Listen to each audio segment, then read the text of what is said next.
नमस्कार दोस्तों, स्वागत है आप सभी का सपना होम स्कूलिंग चैनल में। और आज हम 9वीं कक्षा हिंदी का 8वां पाठ उड़ान का स्वाध्याय यहाँ पे लिखने वाले हैं। उड़ान यह आपकी दूसरी इकाई में से पाठ है। तो इसमें पहले तो प्रश्न दिया है पठनीय का, और इस वीडियो की विशेषता है कि हमने सभी प्रश्नों का उत्तर यहाँ पे लिख कर दिया है। अगर आप नए हो इस चैनल को तो चैनल को सब्सक्राइब कीजिए, बेल आइकन दबाइए, क्योंकि आपको आपकी क्लास के सभी वीडियोस मिल जाएंगे। और मेरा नाम है सपना, टीचर है पुणे जिले से। आप कहाँ से हमारा वीडियो देख रहे हैं बताइएगा। पहला प्रश्न है, दहेज जैसी सामाजिक समस्याओं को समझते हुए इसके संदर्भ में जन जागृति करने हेतु घोष वाक्यों का वाचन कीजिए। तो उत्तर है, दहेज एक समाज में बढ़ती हुई बुराई है। हमें इस समाप्त करने के लिए समर्थ और सशक्त बनना चाहिए। हमें एक समाज में दहेज के खिलाफ एकजुट होकर मिलकर काम करना चाहिए ताकि हम इस पुरानी प्रथा को समाप्त कर सके। घोष वाक्य, अनमोल से भी अनमोल है बेटी, फिर उसे दहेज से क्यों बेची। 2, दहेज प्रथा है जुल्म किया, बेटी को बोझ बना दिया। 3, जब तक रहेगी दहेज प्रथा बेटी रहेगी दुखी सदा।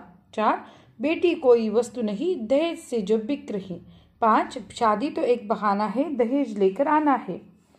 मैं चिड़िया बोल रही हूँ। अभी कल्पना पल्लवन में प्रश्न है, मैं चिड़िया बोल रही हूँ। इस विषय पर स्वयं प्रेरणा से लेखन कीजिए। पंछी बिन उड़ती फिरूं मस्त गगन में, आज मैं आजाद हूँ दुनिया के चमन में। मुझे आज भी याद है पुरानी फिल्म का यह गीत। सचमुच पंछी बनकर खुले आसमान में विचरण करना सभी को अच्छा लगेगा। किसी की कुछ भी टोक टोक नहीं और नहीं किसी का कुछ झंझट, बस सिर्फ आसमान में स्वच्छंद होकर उड़ना। बताओ किसे अच्छा नहीं लगेगा। संध्या समय पीपल के नीचे बैठकर मेरे मन में ये विचार आ रही थे, तभी अचानक पीपल के पेड़ पर बैठी एक चिड़िया ने चींची करते मुझे आवाज दी और वह मेरे समक्ष आकर बैठ गई। फिर अपने बारे में कहने लगी, मैं हूँ नन्ही सी प्यारी सी चिड़िया, इस पेड़ पर ही मेरा निवास है। देख रही हो वह घोंसला कितने प्यार से मैंने बनाया है। उसका निर्माण करने के लिए मुझे तकरीबन 1 महीना लगा है। न जाने मैंने कहाँ से उसे तैयार करने के लिए सामग्री इकट्ठी की है। बस ईश्वर की इस बात का साक्षी है, मैंने अपने चोट से तिनका तिनका लाकर स्वयं के लिए सुंदर भवन का निर्माण किया है।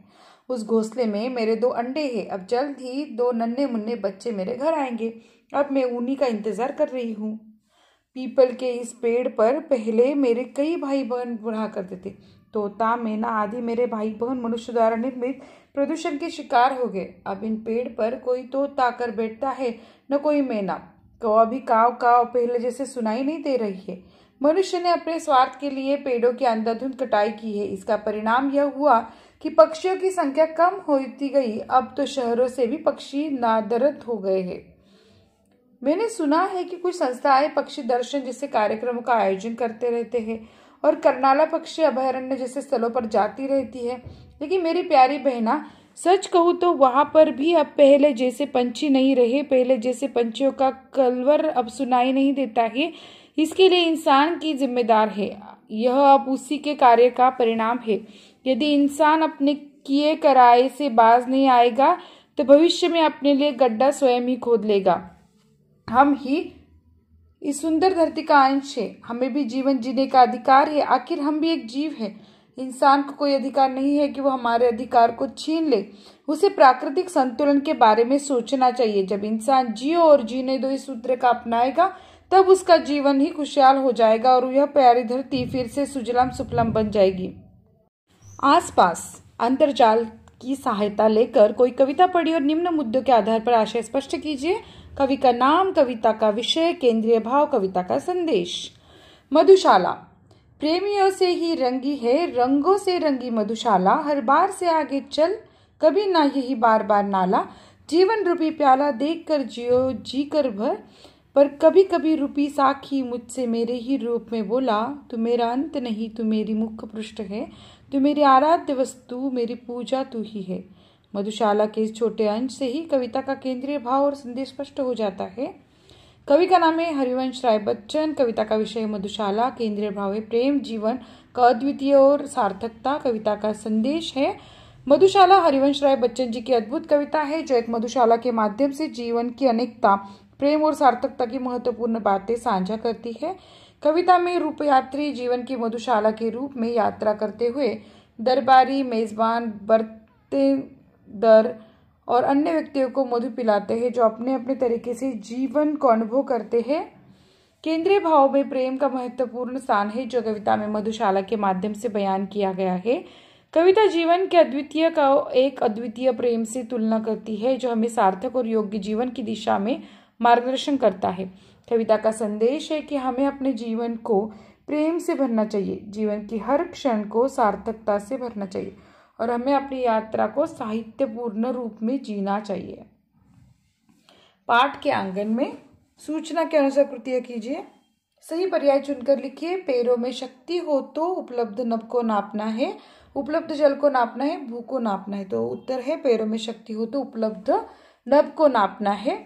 सुलगते आप बाहर से, तपन नहीं मांगा करते, अगन नहीं मांगा करते, बुझ नहीं मांगा करते। तो उत्तर है सुलगते आप बाहर से, अगन नहीं मांगा करते। प्रश्न 2, निम्नलिखित काव्य पंक्तियों का सरल भावार्थ लिखिए। अंधेरे के इलाके में नमन मांगा नहीं करते। उत्तर है प्रस्तुत गजल में कवि कहते हैं इंसान के पास स्वाभिमान का होना बेहद जरूरी होता है। उसे अंधेरे के इलाके से किरण नहीं मांगनी चाहिए, यानी जब संकट की स्थिति आ जाए तब इंसान को स्वयं ही उसके साथ संघर्ष करना चाहिए, किसी से मदद नहीं मांगनी चाहिए। जहां पर कंटकों यानी कांटों का वन होता है वहां पर कांटों के अलावा कुछ नहीं होता है, वहां पर सुमन नहीं हो सकते।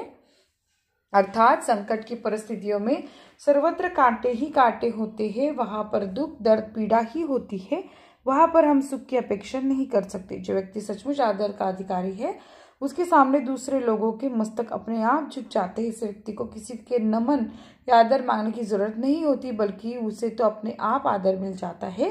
व्यक्ति के पास विनम्रता होनी चाहिए। प्रश्न 3, कविता द्वारा दिया गया संदेश अपने शब्दों में लिखिए। उत्तर, प्रस्तुत कविता के माध्यम से कवि ने व्यक्ति को मानवीय गुणों को स्वीकार करने के लिए कहा है। स्वाभिमान, विनम्रता, दूरदृष्टि, बुलंद हौसले आदि गुणों को स्वीकार करने से व्यक्ति प्रगति की ऊंची उड़ान भर सकता है। फिर उसके लिए कुछ भी असंभव नहीं होगा। जिस व्यक्ति के पास मानवीय गुण होते हैं उन्हें किसी के भी पास हाथ फैलाने की आवश्यकता नहीं होती है। ऐसे लोगों को समाज में मान, सम्मान, कीर्ति व यश अपने आप ही मिल जाता है। अतः जीवन व्यक्ति के पास मानवीय गुणों का होना जरूरी होता है। प्रश्न 4, कविता में प्रयुक्त विराम चिन्हों के नाम लिखकर उनका वाक्य में प्रयोग कीजिए। यह प्रश्न हमेशा एग्जाम में आता है, अच्छे से याद कीजिए। पहला अल्पविराम वाक्य, राम ने दुकानदार से शक्कर, मिठाई व खजूर लाए। पूर्ण विराम, अजय शहर गया है। योजक चिन्ह, पुत्र के लिए माता पिता की सेवा ही धर्म है। संजाल पूर्ण करना है। कवि ने इन मानवीय गुणों की ओर संकेत किया है। स्वाभिमान, दूरदृष्टि, विनम्रता और बुलंद हौसले। रचना बोधने प्रश्न है। इस रचना में चंद्रसेन विराट जी ने स्वाभिमान, विनम्रता, हौसला, बुलंदी, दूरदृष्टि जैसे अनेक मानवीय गुणों को महत्वपूर्ण स्थान दिया है।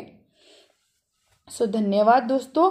अगर आपको यह वीडियो अच्छा लगा है तो जरूर इसे लाइक कीजिए और आपको सभी को धन्यवाद, आप इतना सपोर्ट हमें कर रहे हैं। और यह वीडियो दोस्तों में भी शेयर कीजिएगा ताकि उनका भी फायदा हो। मिलते हैं अगले वीडियो में, तब तक के लिए आप हमें बताइएगा कि अगला वीडियो कौन सा होना चाहिए।